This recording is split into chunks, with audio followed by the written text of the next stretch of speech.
ഇന്നലെ ചിരിദിനമായിരുന്നു. നമ്മൾ സമ്മർദ്ദത്തിലായിരിക്കുമ്പോൾ നമ്മുടെ ശരീരം കോർട്ടിസോൾ എന്ന സ്ട്രെസ് ഹോർമോൺ പുറത്തുവിടുന്നു. അത് നമ്മെ അപകടത്തിന് സജ്ജമാക്കുന്നു.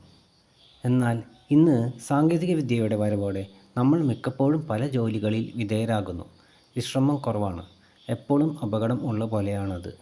ഇത് മൂലം കോർട്ടിസോൾ കൂടുതൽ നേരം രക്തത്തിൽ നിലനിൽക്കുന്നു.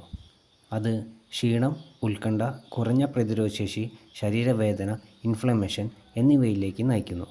ഇന്നത്തെ പല ജീവിതശൈലീ രോഗങ്ങൾക്കും അത് കാരണമാകുന്നു.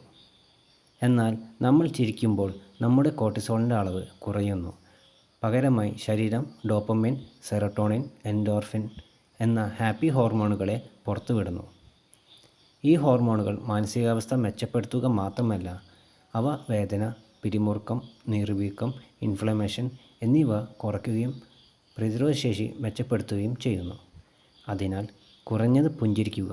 ഇന്ന് ഒരു കോമഡി ആസ്വദിക്കുക. അല്പനേരം വിശ്രമിക്കുക. വിനോദത്തിന് മാത്രമല്ല, നിങ്ങളുടെ ആരോഗ്യത്തിനും. ഒന്ന് പുഞ്ചിരിക്കുക. Smile please. എന്നെ നോക്കൂ.